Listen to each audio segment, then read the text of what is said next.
Hi guys, welcome back to Faith, Love, and Vision Loss. My name is Wendy, and if this is your first time, welcome. I am here to take you on a journey with me that I've been going through for the past 22 months. I always say that my vision loss journey started in December of 2019, but if I really think about it, it started in October of 2019. Now, there are many reasons why I don't acknowledge this part of my vision loss journey. The biggest factor that comes into play is my mom. During that time, my mom was going through a lot, and I was going through a lot with her, with my entire family, of my sister and my dad. Um, and I didn't really focus or put as much importance as I should have on my own health. But my first retina on my left eye actually did detach in October of 2019, and I had that surgery in November. So I think I'm correcting myself today to say that my vision loss started in October of 2019. It got better and was getting better, and I was doing really well. And then when my mom passed away on December 6th, I was actually able to see really well for a couple of days before that happened, and for a few days after that. During those, that I think it was like a week and a half, give or take a day or two. I was actually texting my friends again and doing things like reading emails and things that I hadn't been able to do for like a month. And then after my mom passed away, like I said, 5 days later, my right retina detached, and you all know the rest of that story. And if you don't know that story, I have another video called Losing My Mom and My Vision at the Same Time Was Hard. It's one of the first videos that I made, so check it out so you can know more details about what happened during that time. But today, I am here to talk to you guys about all of the things that blind people can do on a daily basis around the house, around their neighborhoods, just day-to-day things. I'm not going to get into careers or anything like that. That will be a topic for another video altogether. But the reason why I'm doing this video today is because my niece inspired me to do so. I was taking care of my niece over the course of the past 2.5 weeks. We took her back to Las Vegas, her home, on Friday. So she's not going to be appearing in my video today, but she's a very important part of my life. Number one, we are hoping to baptize her soon. She is already 6 years old. She's almost 7, and as you all know, once you reach 7, you're not supposed to baptize kids like babies when after they're 7 years old. They have to go through catechism and stuff like that. It's called RCIA, so we're hoping that it doesn't get to that because she is going to be 7 this year. But she's a very special child, and she's very smart and very in tune with people's feelings.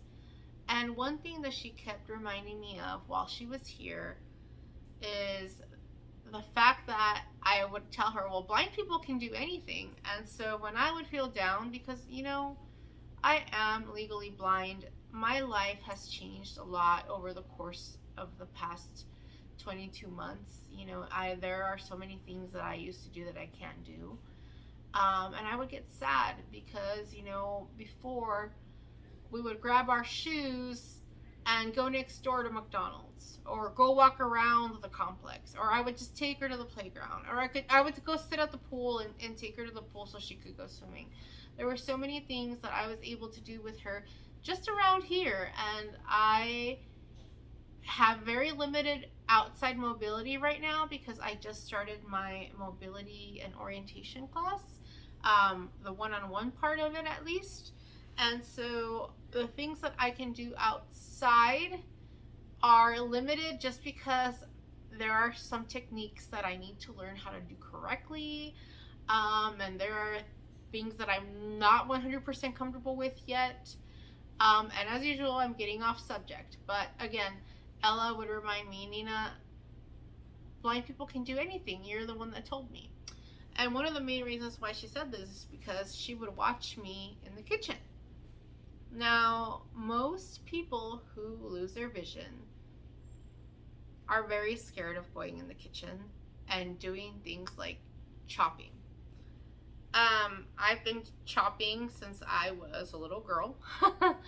I've been peeling vegetables. That I haven't gotten to yet. Anyways, I've been peeling vegetables since I was really little also, because I was my mom's helper and I used to help her cook all of her fabulous meals. Those of you who were privileged enough and had the honor of tasting my mom's cooking, she was amazing. She had just amazing, what we call sazon, when it came to her cooking. And so that's one thing that I missed because I didn't get too many of her recipes. Anyway, so she saw me do a couple things in the kitchen that she was kind of surprised to see, because most people think, well, you're blind, you can't do that. And again, one of those things is chopping. I was very afraid when I first lost my vision to do anything, even with a butter knife, in the kitchen before. And during the pandemic, I started my classes, like I said, at the San Diego Center for the Blind. And one of those classes that I took was a virtual cooking class. I'm not gonna lie to you guys, the class was long and it's hard to pay attention when you're taking a virtual class that's supposed to be an active participant class, like cooking for blind people. But I did pay attention a lot to the techniques that were used, and I paid a really close attention to the way that they handled knives in the class. And so I want to say it was about 6 months ago, maybe a little bit longer, since we are already in August. I believe I took the cooking class, in February. Right around that time, I decided, hey, you know what, I'm gonna try. I told myself, don't get crazy. I'm not gonna try peeling. I don't have a glove to put on my hand to protect it from peeling vegetables, and potato peelers can be your worst enemy, believe me. I peeled many a finger when I was a young girl helping my mom in the kitchen. But I paid attention to what they said about cutting with knives. And one of the things that they told us is to make sure that, the blade wasn't facing you, and that when you were cutting, you placed your hand on top of the knife and chopped like this so that you wouldn't cut your fingers. So that's a technique that has really helped me. And so I'm able to cut things like tomatoes, bell peppers, cucumbers. I chop up potatoes and carrots and chayotes and zucchinis and all kinds of things in the kitchen, because that is what keeps me busy. It makes me happy that I can still do something like that. I mean, right now I get excited when I can make a sandwich, because making a sandwich can be a very messy situation for somebody who has limited vision like me, and they also taught me at the San Diego Center for the Blind how to make a sandwich without making a huge mess in the kitchen,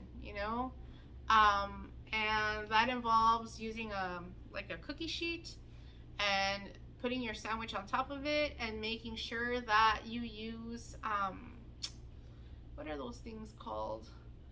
They're not spatulas, they're scrapers. They have different size scrapers that you can use, the rubber ones, and with those you won't hurt yourself, you won't make as big of a mess, and if you do make a mess, it'll mostly fall on the cookie sheet. So that'll help you with peanut butter, with mayo, with any type of spread that you're going to use. It could even help you with avocado. You can cut up the avocado and just place it on the top part of your bread and spread it out with the scraper. I mean, there's so many things that you can do. So that's a number one thing that you can do. I will try the next time that I make caldo de pollo, when I cut up all the vegetables, I'm gonna see if I can have my husband videotape me while I chop up the vegetables so that you guys can see how to do it safely, and as you can see that it is possible. I think that people should be more afraid of themselves than be afraid of the knives, because if you can handle a knife in the kitchen, you're set. The other thing that you need to do if you're visually impaired, with your tools that you use, like measuring cups and measuring spoons and things like that, is find a system on how to give yourself a 3D identification for the cups. One thing that they were really keen on at the center is using puffy paint to label your measuring cups with a certain amount of dots, and things like that, so that you could use them and not make any mistakes. They also taught us how to pour things into blenders, into mixing bowls, how to beat eggs in a way that it's not going to help make a mess. All kinds of things, and that's something that if you're interested in doing, and you live in San Diego like I do, then you can go to the San Diego Center for the Blind website and find out how to enroll, so that you can get yourself in there as a student. Another thing that blind people can definitely learn how to do is how to get around. That isn't a more involved process, and it's very time consuming, but worth it, because it helps you gain a sense of independence that you won't have if you don't get the proper training on how to use the white cane, and how to walk up the stairs, how to walk down the stairs, how to walk just around an area like your apartment complex or your block. If you get to know all those things, go out with somebody at the beginning and try to do some of those things on your own, and see what you can do. It helps a lot. It helps you not only to gain a sense of independence, but to get more exercise. Back in the day, especially in Latino families, a lot of Mexican families, if you lost your vision, they're like, oh, pues ya estuvo, ni modo, meaning that's it. I mean, too bad. And it doesn't have to be that way. You can learn to get around with the cane, like I said. You can learn to walk around and do things, go to the grocery store, pick up your medicine at the pharmacy.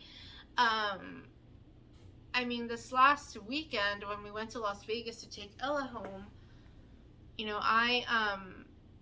I took a road trip, and I had to do things that I hadn't done before, and I had to do them with my 6-year-old niece. And let me tell you, she was the best sighted guide that I've had, with at least with bathrooms and things like that. And I'm not trying to not give credit to my husband, because that's a whole other subject for a whole other video. But Ella just was so wonderful in guiding me to the bathrooms, guiding me through the gas stations, or she guided me through a Carl's Jr. She even guided me through a CVS the other night when we were looking for my aunt, who works there, and she guided me through the store, and she found her. It was great, and she was helping me do things that I didn't think I was going to be able to do, and she helped me, and I was not uncomfortable going into stores with my cane and trying to do some stuff on my own. It was really just, it was empowering in a way, and it just gave me so much more self-confidence. And I was just thinking, if I can do this, anybody who's in my same condition can do this. We can all do this, And a lot of people who lose their vision because of diabetes, they also suffer from neuropathy like me, and so they're scared to walk, they're scared to move, they're scared that they're going to cut their toes or get a cut on their leg or their foot. They are scared because their legs and feet hurt. My legs and feet hurt, guys. I was scared of sitting in a car for 6 hours on my way to Vegas and on my way back 2 days later without being able to move around very much. But then I realized I sit around at home a lot, so how is that going to be different? And it was actually better because every time we stopped, I would get up, I would get out of the car, I would move. And so I was able to do these things in spite of my disability. And I was very just surprised at myself and very proud of myself and of my niece because she was brave.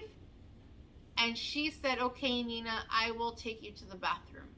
Okay, Nina, I will walk with you over here. And it was just so refreshing to see a child that small take on such a big job, because it is a big job.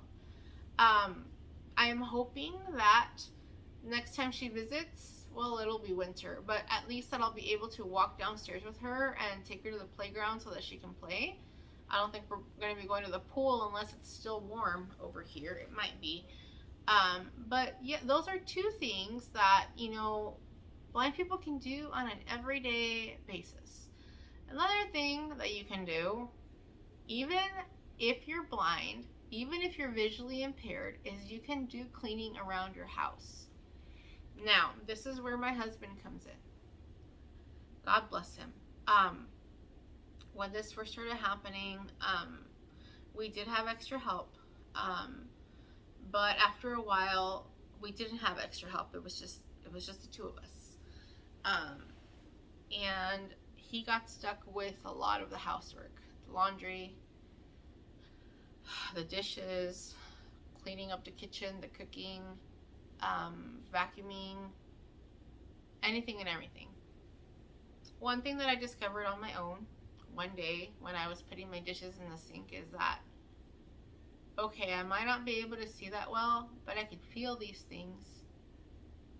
And out of nowhere, I started washing the dishes. I started washing them well. And I started washing them every day. And anyone who knew me growing up, i.e. my sister Misty especially, knows that I hate washing dishes. But being able to wash the dishes and being able to surprise my husband when he got home the first time I did it, and just feeling the happiness that I could feel radiate from him because I was able to help him with something, it just made me love washing the dishes. And I never used to like to. But now I do it every day. It's the one chore that I do every single day.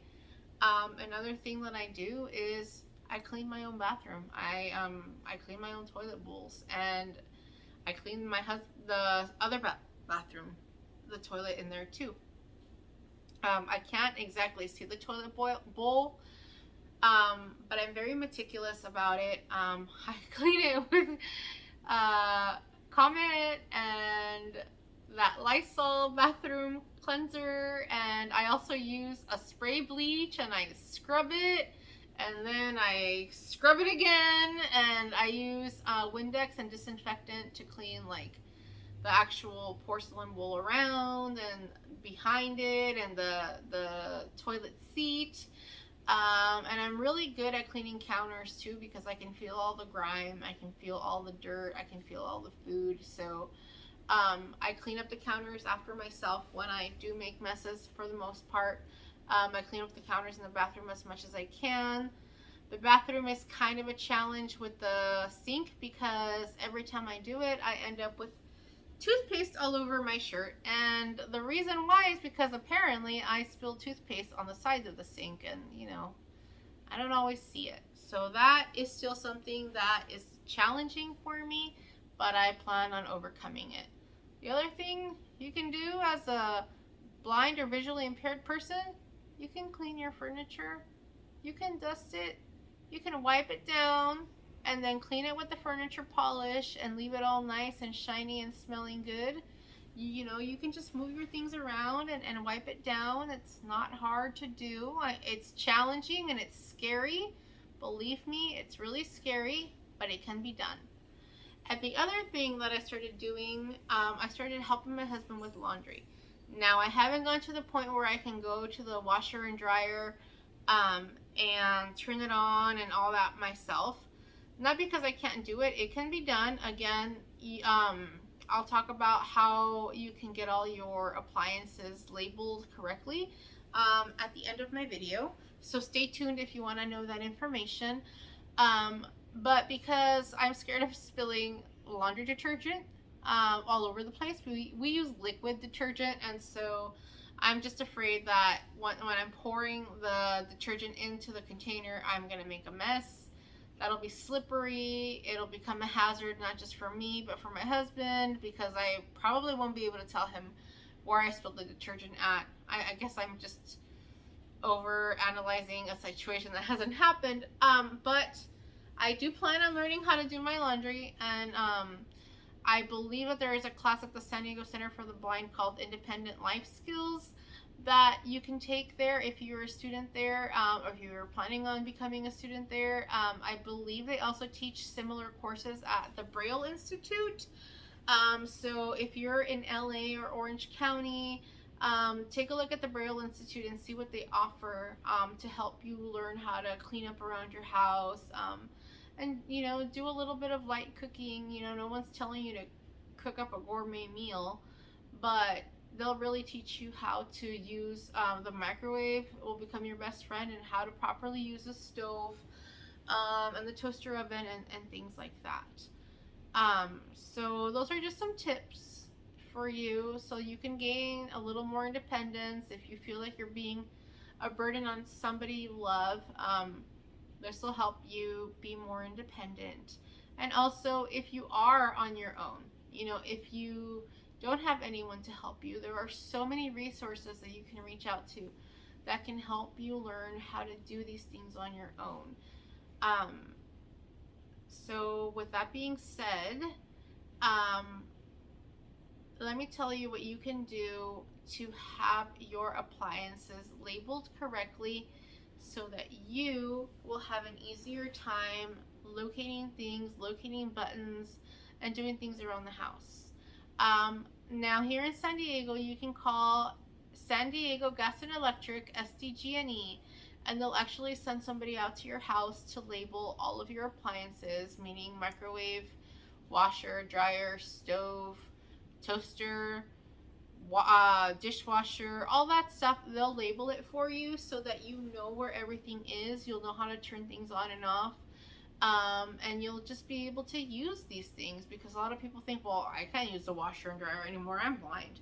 Or I can't do this anymore, I'm blind. No, we can't have that attitude. Yes, we are visually impaired. Some of us are totally blind. But that doesn't make us unable to do things. My new motto is disabled but not unable.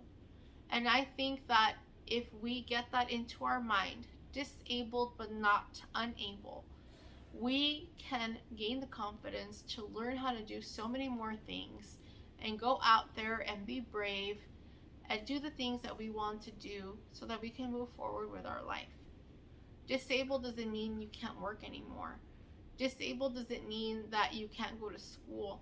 Disabled doesn't mean that you can't cook for yourself, or clean for yourself, or help your husband or your wife or your mom or your dad or your brother or your sister. It doesn't mean any of these things. Disabled just means that you have to do things differently. You have to adjust the way that you do things. And once you gain the confidence in your mind and in your heart to do things that you thought you couldn't do anymore, your life changes.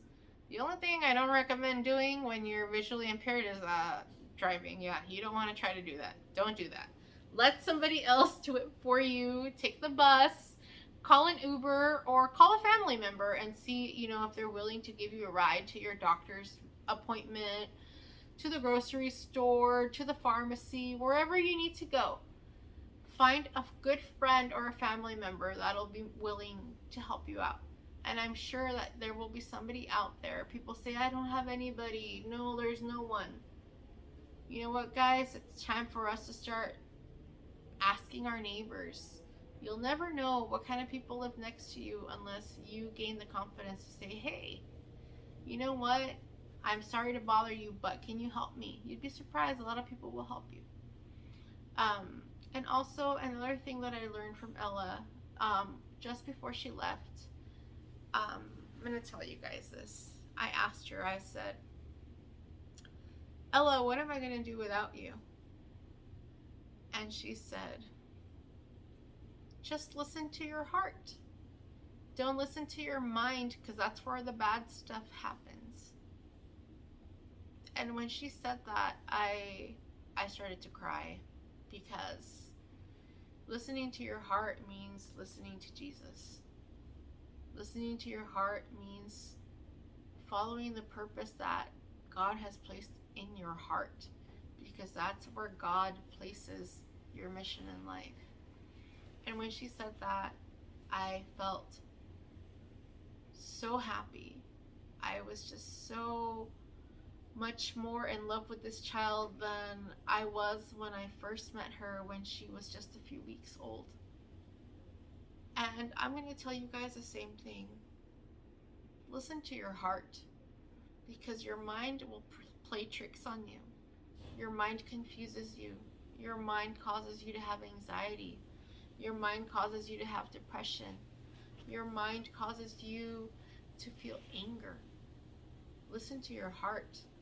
Do not listen to your mind, because you can damage so many things when you listen to your mind, but the most damage you'll do is to yourself.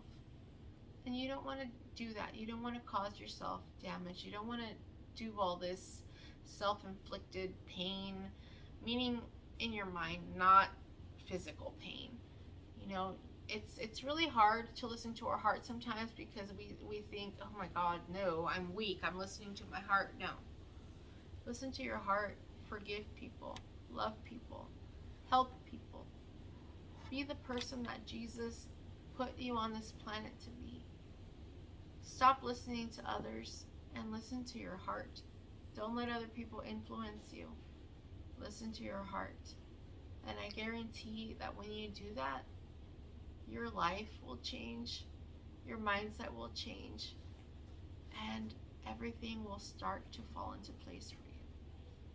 I'm going to say a prayer for you guys right now before I sign off. And today the prayer is going to be the Our Father. In the name of the Father, and of the Son, and of the Holy Spirit. Amen. Our Father, who art in heaven, hallowed be thy name. Thy kingdom come, thy will be done, on earth as it is in heaven. Give us this day our daily bread, and forgive us our trespasses, as we forgive those who trespass against us.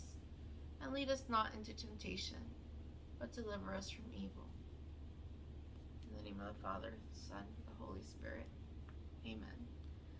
Thank you so much for joining me today on my journey. I hope that you guys come back. If you haven't subscribed already, please subscribe to my channel and share my videos with anyone you think that they might be able to help. And don't forget to hit that bell for notifications whenever I upload new content. Thank you again for your support. With your support, I'm hoping to gain enough, what do I want to say? Be able to get the word out there about the nonprofit that I want to start, which the next video I make is going to be all about that. Thank you so much, and God bless you.